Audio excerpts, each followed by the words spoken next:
में जीत की रणनीति बनाने में जुटे महागठबंधन को बड़ा झटका लगा है। जेएमएम ने बिहार विधानसभा चुनाव में 6 सीट पर अकेले लड़ने का ऐलान कर दिया है। वहीं जेएमएम ने यह कहा है कि बिहार चुनाव के बाद झारखंड में भी गठबंधन की समीक्षा होगी।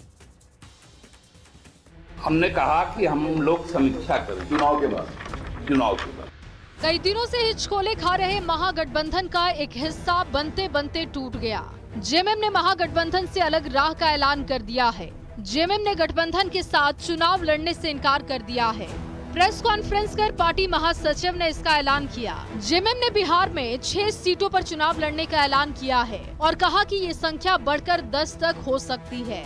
जेएमएम ने बिहार की चकाई, कटोरिया, मनिहारी, जमुई, पीरपैंती और धमदाहा सीट पर चुनाव लड़ने का ऐलान किया है। पार्टी ने यह तय किया है कि बिहार में अपने सांगठनिक ताकत के साथ 6 विधानसभा चुनाव में अपने उम्मीदवार को उतारेंगे। जेएमएम महासचिव सुप्रियो भट्टाचार्य ने गठबंधन धर्म निभाने के बाद भी बिहार में धोखा देने का आरोप लगाया और कहा कि हर बार धोखा नहीं दिया जा सकता। सुप्रियो भट्टाचार्य ने कहा कि बिहार चुनाव में जीत के बाद झारखंड में भी गठबंधन की समीक्षा की जाएगी।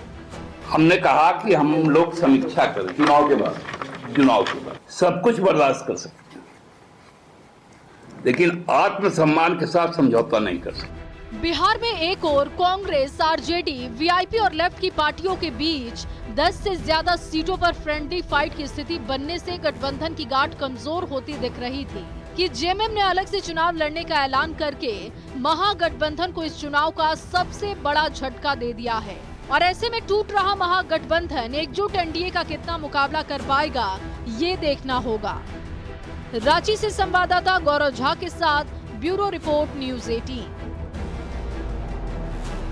देखिए, महागठबंधन में खटपट जारी है और इस पर अब सियासत भी शुरू हो गई है। बिहार के डिप्टी सीएम सम्राट चौधरी ने निशाना साधा है। सोशल मीडिया एक्स पर निशाना साधा गया है सम्राट चौधरी की तरफ से, जहां उन्होंने महागठबंधन को लठबंधन बताया है और ये लिखा कि लठबंधन में बिखराव जारी है और इसके सभी घटक दल अब अपना अलग अलग रास्ता तलाश रहे हैं। चुनाव से पहले अगर ऐसा भगदड़ मचा है तो चुनाव के बाद क्या होगा? अब जेएमएम ने साथ छोड़ दिया है। तो देखिए, सम्राट चौधरी का ये पोस्ट आपको दिखा रहे हैं। सम्राट चौधरी ने एक फोटो भी शेयर किया है और इस फोटो के माध्यम से भी वो ये बताने की कोशिश कर रहे हैं कि महागठबंधन में ऑल इज वेल नहीं है, जबकि एनडीए में सब कुछ ऑल इज वेल है। अगर गठबंधन में चुनाव से पहले ये स्थिति है कि अब अलग अलग पार्टी अब अपने अपने उम्मीदवार उतार रही है और गठबंधन में एकजुटता नजर नहीं आ रही है, हर पार्टी की तरफ से अपने अपने उम्मीदवार उतारे जा रहे हैं, तो सोचिए कि आप इलेक्शन के बाद यानी चुनाव के बाद क्या होगा।